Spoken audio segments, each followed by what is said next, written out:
కొత్త survey number జిమ్మిక్కట భూభారతిలోనూ కొనసాగుతున్న ధరణి అక్రమాలు ఫోరెన్సిక్ ఆడిట్ పూర్తి మరో కమిటీ ఎందుకు అక్రమార్కులపై చర్యలకు కాలయాపన అధికారులపై వెల్లువెత్తున్న విమర్శ నిజంగా భూభారతికి సంబంధించి కావచ్చు ఆ పేరుతో పెద్ద ఎత్తున కుంభకోణాలు జరిగాయి ఒక్కరి పేరు నుంచి ఒక పేరా భూములు దాదాపు లక్షల ఎకరాలు కూడా ఎక్కిచ్చేశారు ఇష్టారీతిగా రాజకీయ నాయకులు వల్ల చేతివాట చూపించారు ఇందులో అలాగే రెవెన్యూ ఆఫీసర్లు కావచ్చు అంటే మండల స్థాయిలో ఉన్న వాళ్ళు కావచ్చు జిల్లా స్థాయిలో ఉన్నటువంటి వాళ్ళు కావచ్చు లేకపోతే గ్రామీణ స్థాయిలో ఉన్నటువంటి రెవెన్యూ ఆఫీసర్లు అందరూ కూడా ఇందులో చేతులు కలిపి ఇష్టారీతిగా భూముల మొత్తం కూడా ప్రభుత్వ భూములన్నింటినీ కూడా కొల్లగొట్టేటువంటి ప్రయత్నం జరిగింది అంటూ కూడా చాలా మంది ఆ రెవెన్యూ అధికారులపైన కూడా కేసులైనా మనం చూసినాం దానికి సంబంధించి ఒకసారి ఆ మరో వార్త చూసుకోవచ్చు ధరణి భూభారతిలోని సాంకేతిక లోపాలు అక్రమార్కుల వరంగా మారాయి పేర్లు మార్చి రైతులకు మార్చి భూములను కొట్టేశారు రూపాయలు వేల కోట్ల విలువైన భూములను హస్తగతం చేసుకున్నారు గత ప్రభుత్వం ధరణిని అడ్డం పెట్టుకొని అక్రమాలకు పాల్పడిందని ఆ కాంగ్రెస్ పార్టీ ఆరోపిస్తూనే ఉంది ఇప్పుడేమో భూభారతి కూడా అదే దారిన నడుస్తున్నదని ఆందోళన గురి చేస్తున్నది భూభారతి ద్వారా కొత్త తరహా మోసాలు వెలుగులోకి వస్తున్నాయి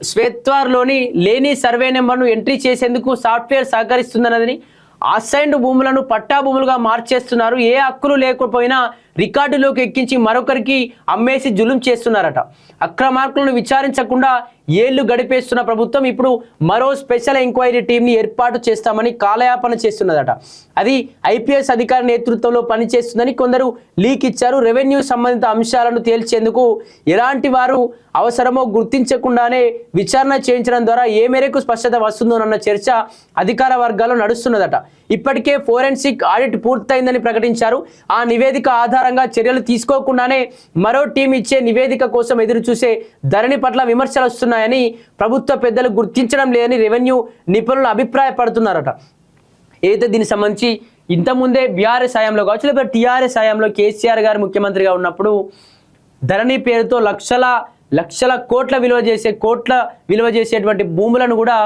లక్షల ఎకరాలని కూడా ఇష్టానురీతిగా భూములన్నింటినీ కూడా వీళ్ళ పాలు చేసుకుంటా ఉన్నారు రైతుల యొక్క భూములన్నిటి కూడా వీళ్ళ పాలిట చేసుకున్నారు అట్లా చాలా పెద్ద ఎత్తున కూడా భూభారతిలో ఇక్కడ ధరణిలో స్కామ్ జరిగిందని చెప్పేసి కాంగ్రెస్ పార్టీ ప్రతిపక్షాలు ఉన్నప్పుడు పదే మాట్లాడుతూ వచ్చింది మాట్లాడడంతో పాటు దానికి సంబంధించి అవన్నీ కూడా బయట పెట్టి తీరుతాం మా ప్రభుత్వం అధికారంలోకి రాగానని చెప్పి బయట పెడతామని చెప్పి ఇప్పటికీ బయటకు పెట్టకపోగా ఆ ధరణి ప్లేస్లో మళ్ళీ భూభారతం తీసుకొచ్చి భూభారతిలో కూడా సేమ్ అదే విధంగా అదే రెవెన్యూ అధికారులు అదే రాజకీయ నాయకులు అదే కుమ్మక్కులు అదే అవినీతి అక్రమాలు భూభారతిలో కూడా భూమిని మొత్తం కాజేసేటువంటి పరిస్థితులు పరిణామాలు కూడా అందులో జరుగుతూ ఉన్నాయని చెప్పేసి కూడా అక్కడ తేలుతా ఉంది కొత్త సర్వే నంబర్ సృష్టించి రంగారెడ్డి జిల్లా మహేశ్వరం మండలంలోని ఓ గ్రామంలో 1200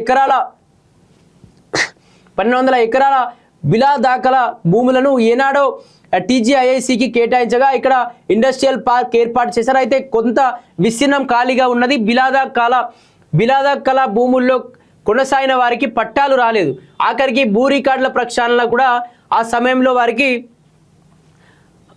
దీనికి సంబంధించి 1200 ఎకరాల రంగారెడ్డిలోని మహేశ్వరం నియోజకవర్గంలో దాదాపు 1200 ఎకరాల భూమి కూడా ఇక్కడ 1200 ఎకరాల భూమి కూడా కాజేసేటువంటి ప్రయత్నం జరిగిందట ఇక్కడ దీన్ని చూసుకోవచ్చు నిన్న మొన్నటి వరకు వాళ్ళ ఖాతాలో డిజిటల్ సంతకాల పెండింగ్లో ఉన్నట్టుగా చూపించింది ఇప్పుడేమో వాళ్ళకు పట్టాలు జారీ అయ్యాయట మరుసటి రోజే నాలా కన్వర్షన్ చేశారు ఇదంతా భూభారతి మాయాజాలమేనన్న ఆరోపణలు వినిపిస్తున్నాయి నిజానికి సర్వే నెంబర్ 1లోని మొత్తం విస్తీర్ణం బిలాదకల పేరిట రిజిస్ట్రేషన్ నిషేధించారట దాంతో రెవెన్యూ అధికారులు పిఓబిలో ఉన్నప్పుడు చేయలేమని గుర్తించి కొత్త ప్రయోగానికి తెరదీశారు అంతకుముందు పహానీల్లో ఉన్న వారితో మిస్సింగ్ సర్వే నెంబర్ పేరిట అప్లై చేయించారు వారికి ఓ సరికొత్త సర్వే నెంబర్ సృష్టించారు సర్వే నెంబర్ 1 బదులుగా 1వ అంటూ కొత్తదిగా రూపొందించారు దీంతో పిఓబి నుంచి తప్పించుకునే ఛాన్స్ ఇచ్చారు సేత్వార్ కాస్రా ప్రహానీల్లో ఎక్కడ 2వ అనే సర్వే నెంబర్ ఉండదు కానీ వీళ్ళకు లేని హక్కులు కల్పించేందుకు అధికారులు ప్రయోగించిన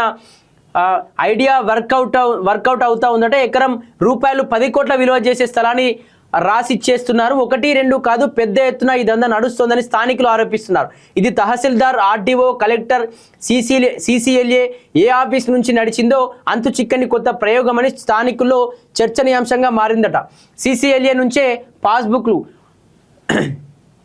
ఆందోళనలో 2 సర్వే నెంబర్లో ఒక పట్టాదారుడికి 30 ఎకరాలు ఉంది ఆయన 1980లోనే చనిపోయాడు. అయితే డెత్ సర్టిఫికేట్, ఫ్యామిలీ సర్టిఫికేట్ పెట్టి 15 ఎకరాలు పౌతి చేయించుకున్నాడు. మరో 15 ఎకరాలపై వివాదం నడుస్తుంది. ఈలోగా CCLA నుంచి క్లియరెన్స్ లభించింది.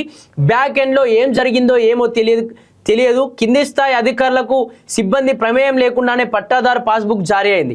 అన్ని పాస్బుక్ల్లో తహసీల్దార్ సంతకం ఉంటుంది, దానిపై మాత్రం RDO సంతకం ఉండటం గమనార్హం. ఇది ఎలా జరిగిందో అంతు చిక్కలేదు. అయితే ఆధార్ కార్డు మానిపులేట్ చేసి పౌతి పూర్తి చేసి ఉండొచ్చునని అవమానం. దొడ్డిదారిన పట్టాదారు పాస్ పుస్తకం తీసుకొచ్చిన వాళ్ళ నుంచి కొందరు పెద్ద లీడర్లు కొనుగోలు చేసుకునేందుకు అన్ని మాట్లాడుకున్నారు. స్లాట్ బుక్ చేసుకుని రిజిస్ట్రేషన్ కోసం వచ్చారు. అయితే పాస్బుక్ పై RDO సంతకం ఉండడంతో రిజిస్ట్రేషన్ చేసేందుకు స్టాఫ్ నిరాకరించారట.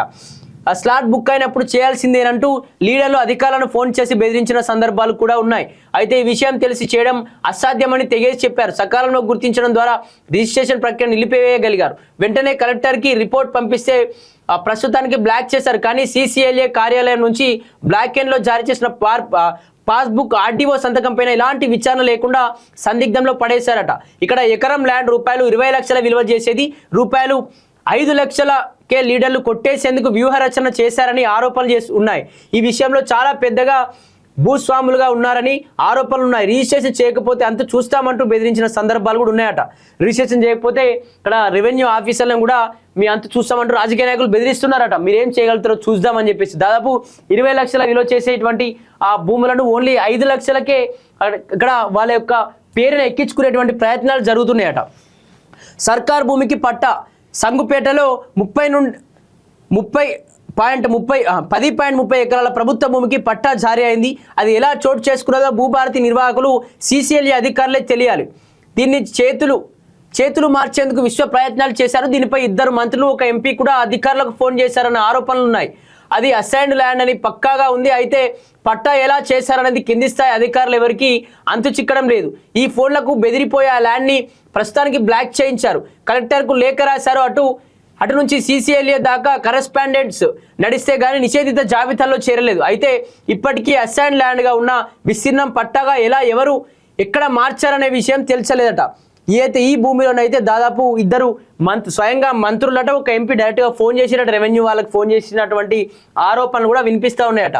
సీలింగ్ టు పట్టా. సంగారెడ్డి జిల్లాలో పట్టా ల్యాండ్ను సీలింగ్ అని నమోదు చేశారు. అది పట్టా అంటూ 3 ఏళ్ల నుంచి బాధితులు తిరుగుతూనే ఉన్నారు.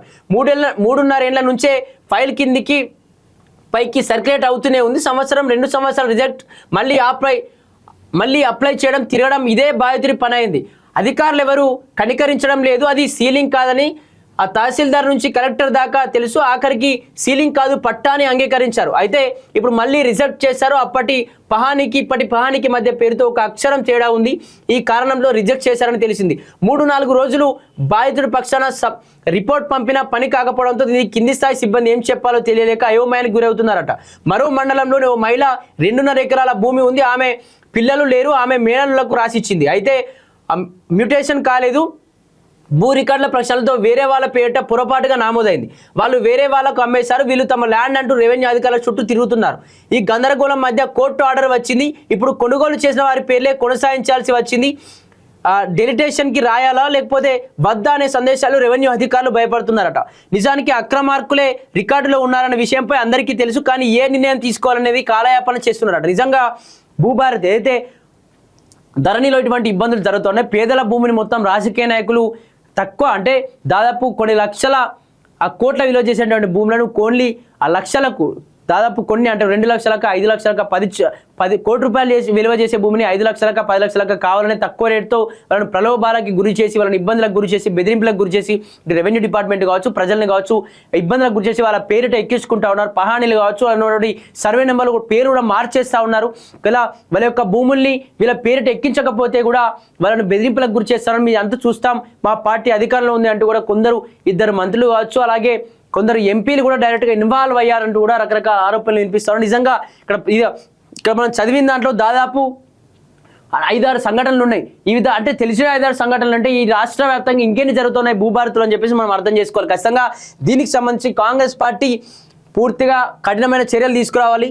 లేకపోతే దీన్ని డైరెక్ట్గా ఆర్థిక శాఖ చేతిలో కాకుండా లేకపోతే డైరెక్ట్ సీఎం రేవంత్ రెడ్డి చేతిలో అంటే ఆర్థిక శాఖ చేతిలో ఇబ్బందులు జరుగుతున్నాయి అనుకుంటే డైరెక్ట్ ఆర్థిక శాఖ సంబంధించినటువంటి అయితేనే మొత్తం బాధ్యతలు తీసుకుంటే కూడా బాగుంటుంది. ఎందుకంటే బట్టి విక్రమార్కనే ఉన్న ఆర్థిక శాఖ మరి ఎందుకు ఇటువంటి ఇబ్బందులు జరుగుతూ ఉన్నాయి, ఎందుకు వీటి పట్ల కఠిన చర్య ఎందుకు తీసుకురావట్లేదు అర్థం కాని పరిస్థితులు కనిపిస్తూ ఉన్నాయి. మరి చూడాలి ఇంకా ఎన్ని రోజులు జరిగే ఛాన్స్ ఉంది. ఇప్పటికే కాంగ్రెస్ పార్టీ ప్రతిసారి చెప్తూ వచ్చింది, ప్రతిపక్షంలో ఉన్నప్పుడు ధరణి పోర్టల్ పేరుతో రకరకాల ఆ పేదల భూముల మొత్తం కూడా వీళ్ళ మయం చేసుకున్నారు, కలవకుంట్ల పరం చేసుకున్నారు, లక్షల ఎకరాల భూములను గుంజుకొని వాళ్ళ యొక్క బెదిరింపులకు గురి చేసి గుంజుకున్నారు అని చెప్పేసి భావించారు. మరి భూభారతిలో అదే జరుగుతుంది, అంటే కాంగ్రెస్ పార్టీ కూడా గుంజుకుంటున్నట్టుగానే అని చెప్పేసి కూడా చాలా మంది అభిప్రాయపడతా ఉన్నారు. మరి దీనికి సంబంధించి ఒకసారి మాట్లాడుకుంటే బాగుంటుందేమో.